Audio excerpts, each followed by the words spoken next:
Hello everyone, welcome back to my channel Pavan eco world. Students, हम CTSC की preparation कर रहे थे और उसमें मैंने एक ऑब्जेक्टिव सीरीज स्टार्ट कर रखी थी। उसी सीरीज को आगे बढ़ाते हुए मैं नई आपके लिए वीडियो लेकर आई हूँ, जो कि आज का कंसेप्ट होने वाला है liberalisation, privatisation and globalisation. In short अगर मैं कहूँ तो एलपीजी पॉलिसी।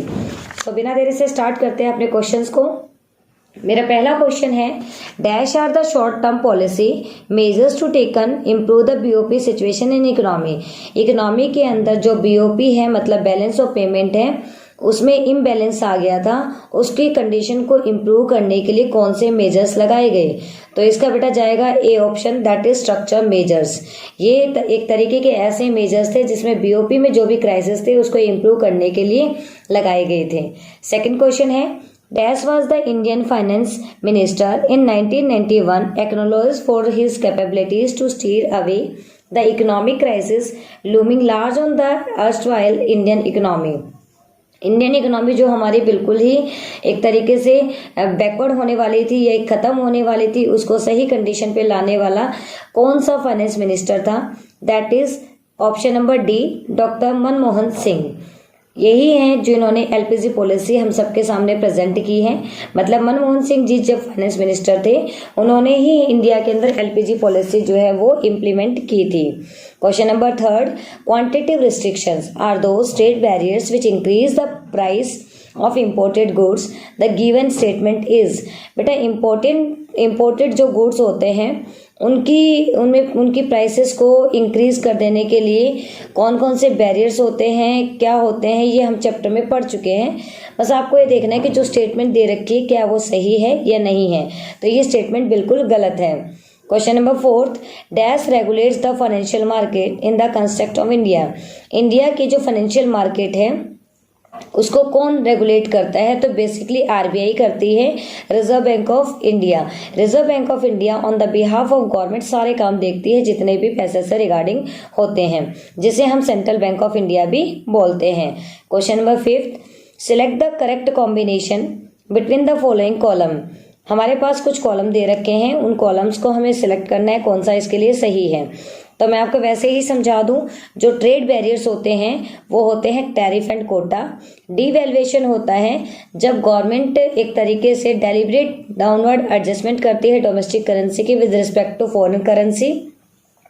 डेप्रिसिएशन जो होता है बेसिकली एक तरीके से मैं बोलूं कि रिडक्शन होती है जो कि हमारी फिक्स एसेट्स होती हैं उसके रिगार्डिंग। तो reduction in the value of domestic currency in the comparison of the foreign currency as a result of market forces. उसके बाद लास्ट आता है डिसइन्वेस्टमेंट। डिसइन्वेस्टमेंट एक तरीके से सेलिंग पार्ट होती है, selling part of equity of PSC, public sector जो हमारे एंटरप्राइज होते हैं to the public. In short अगर हम इस क्वेश्चन नंबर फिफ्थ के आंसर पे जाएंगे तो इसका ऑप्शन हो जाएगा C. Question number six, select the combination between the following columns.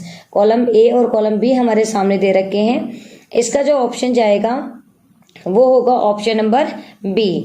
देखिए, लाइसेंस ऑन प्रोडक्शन कैपेसिटीज, जो लाइसेंस वगैरह थे उसके प्रोडक्शन कैपेसिटीज वगैरह पे वो उसे क्या बोला जाता था? MRTP act 1969।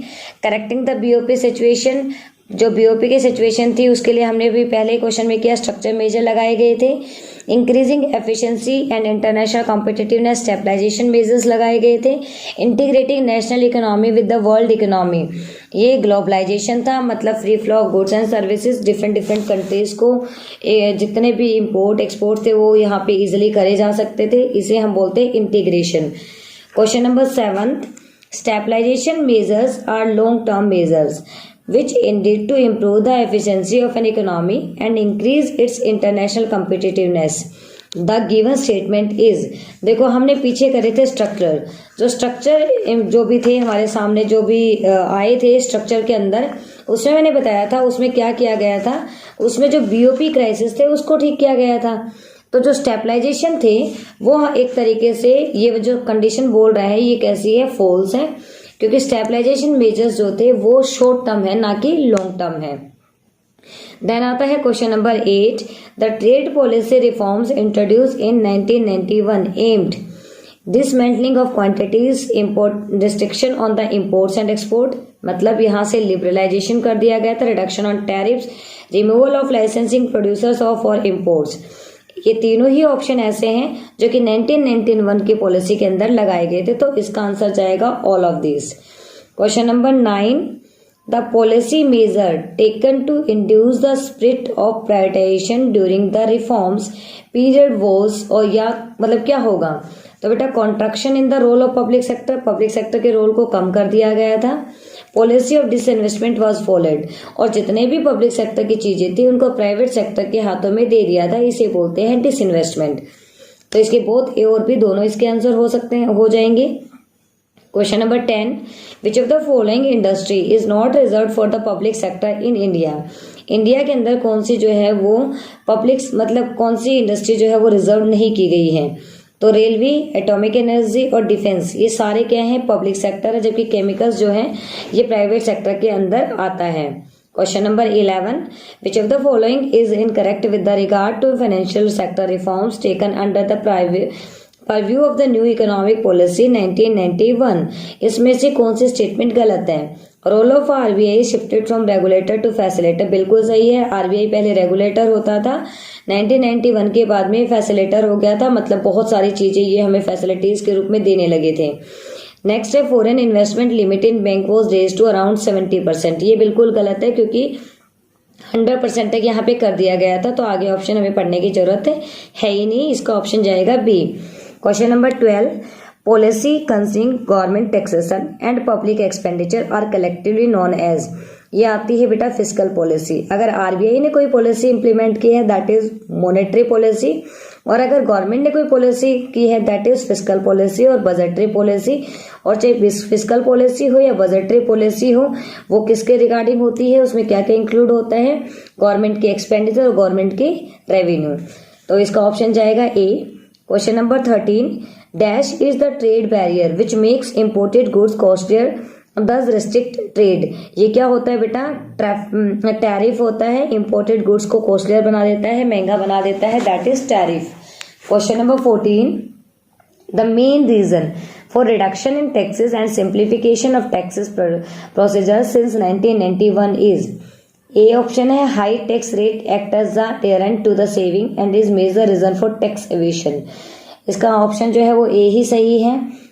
इसमें कहने की कोशिश ये की जा रही है कि क्या रीजन है main, tax reduction in taxes और सिंप्लीफिकेशन, टैक्स को कम करना और टैक्स को सिंपल करना, इसके पीछे क्या रीजन था कि ऐसा क्यों किया, क्योंकि बहुत सारे लोग जो है वो टैक्स से बचते थे, अगर सिंपल हो जाएगा तो इजीली उसे पे करना पॉसिबल हो जाएगा, तो इसका ऑप्शन जाएगा ए।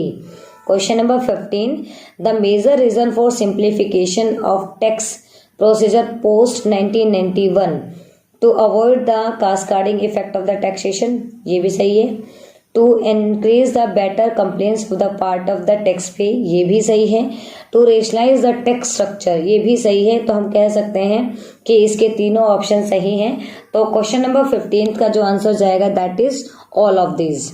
विच of the following the way for a government company to give the private, जो गवर्नमेंट कंपनी है वो जो प्राइवेट के लिए मतलब प्राइवेट में चले जाते हैं तो कैसे कौन कौन सी मतलब चीजें हैं जो हम कहेंगे, तो withdrawal of the government from the ownership and management of the public sector to companies.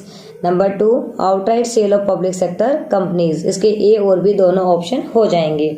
And the last question is that question number 17, which of the following does not constitute the special status as granted to central public sector enterprise in Constitution of India, that is नवरत्न।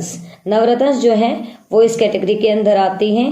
बेटा ये मैंने आपको 17 question करवाए हैं, हो सकता है मैंने इसमें स्पीड ज़्यादा रखी है, बट आप इसे पोज करके देख सकते हैं, आपको इजीली समझ आ जाएगा। समझ तब आएगा तब आपने ये चैप्टर बहुत अच्छे से पढ़ा होगा। अगर ये चैप्टर आपने नहीं पढ़ा है तो पहले इस चैप्टर को पढ़िएगा, उसके बाद में आप इस जो भी MCQ मैंने करवाए हैं वो आप करेंगे तो इजीली समझ आएंगे। मिलते हैं नेक्स्ट सीरीज के अंदर, तब तक के लिए बाय बाय, टेक केयर।